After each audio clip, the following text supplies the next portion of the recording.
Well, what have we here? Alexander Isak is apparently not getting on the plane tomorrow to go to Asia. Is it a surprise? Not to a lot of people, I would imagine.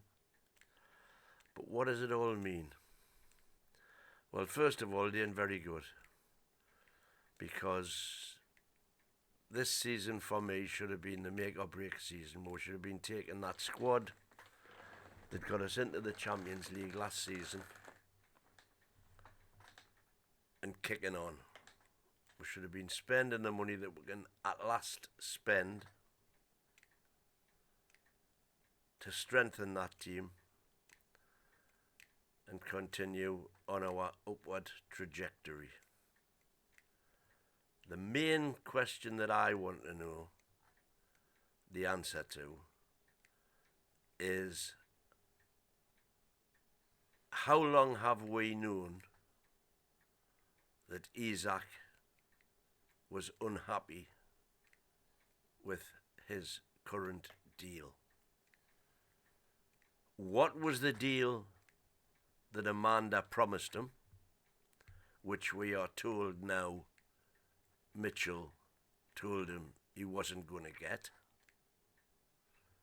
And that's all here. I haven't seen any categoric evidence of that other than the article that Craig Hope wrote saying that Isak has been disgruntled since then. When was that exactly? When did that conversation take place? Because if we've known about that for months and months and months, why wasn't something done about it? Either in terms of selling Isak or giving him a new contract.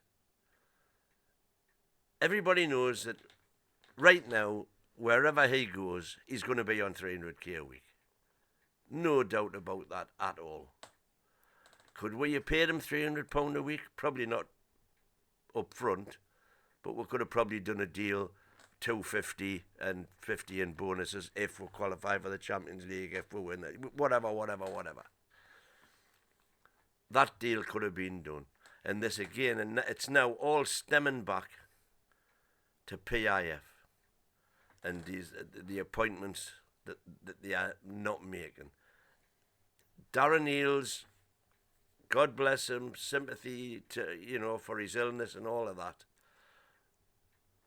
But if he's incapable of running the show properly, and by all accounts, everything that we've heard about this transfer window suggests that he is, Mitchell leaving virtually on the day the transfer window opens is, it's unacceptable. That's what it is. And there should have been people in place. Now, we also know about the Eales-Mitchell alliance, and which superseded the Staveley and Eddie Howe alliance. We've been into that in great detail lately. But it further strengthens my belief that PIF have lost interest in the project. Are they cashing in now? Or are they still, as I hope, waiting for the Man City 115 case to be resolved before making their minds up? Alexander Isak leaving for anywhere doesn't bother me one little bit, to be honest. We'll make a lot of money out of it, and as far as I'm concerned, any player who doesn't want to be at Newcastle, piss off and good riddance. Let's hope we make a lot of money. Thank you for everything you've done, but again, with regard to Isak in particular, anybody who watches the channel will know that Chris and I have had many a heated debate about the merits of Alexander Isak and exactly how good he really is. But that's another story. You know, if I was to bring the remnants of that up, everybody would be saying, "Oh, you know, spurned girlfriend, all this kind of stuff," which it's not.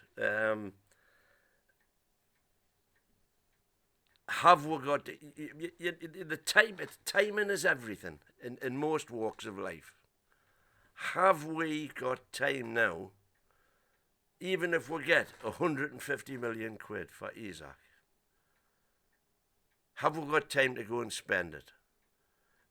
Given the fact that everybody knows we've now got that money burning a hole in our pockets. If we'd known about Isak's unrest and even the possibility of him leaving, why were we fannying about for a couple of million for Mbeumo? Why were we fannying about for a couple of million for Ekitike? Somebody somewhere at least should have known. Whether they did, they certainly, the fact, if they didn't know that Isak was going to be on his bike, then that is an even worse case scenario than Isak actually leaving, because it means somebody, you know, the powers that be at the club are not fit for purpose to nick a Paul Mitchell phrase. And that's the really worrying thing. You know, it's the doubly worrying thing that have they lost interest and are they incompetent anyway. So Isak getting sold is but a tiny bit of what could spark horrendous consequences for Newcastle. It hasn't happened yet. It hasn't happened. Let's get that straight. Do I want Isak to stay? Damn right I do. I want him to stay, and I want us to bring in 3 first-team ready players at least, and probably 2 for the bench. Are we going to be able to do that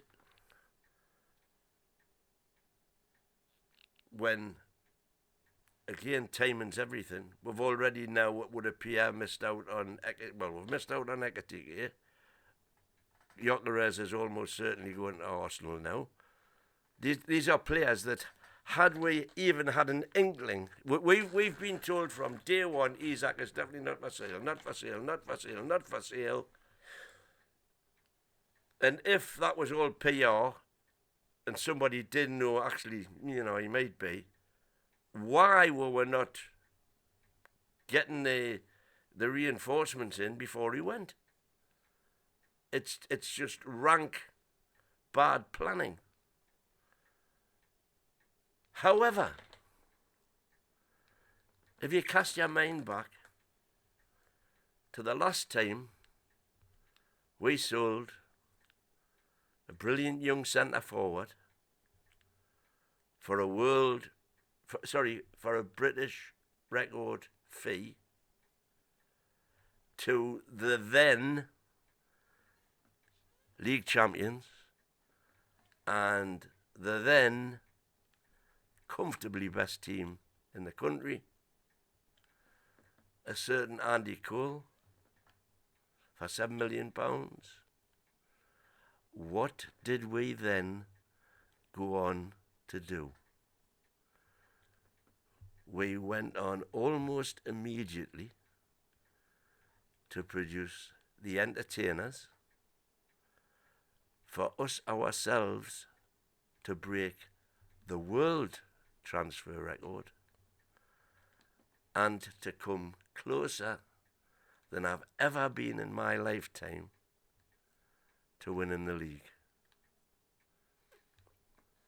So there can be light at the end of the tunnel. However, if you also cast your mind back to that particular incident, what happened was Kevin came out onto those famous steps and faced the fans told them what was going on, and all was well.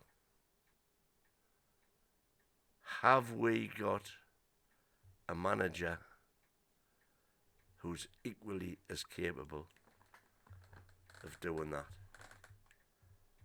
Have we got a board who are as ambitious as Sir John Hall was?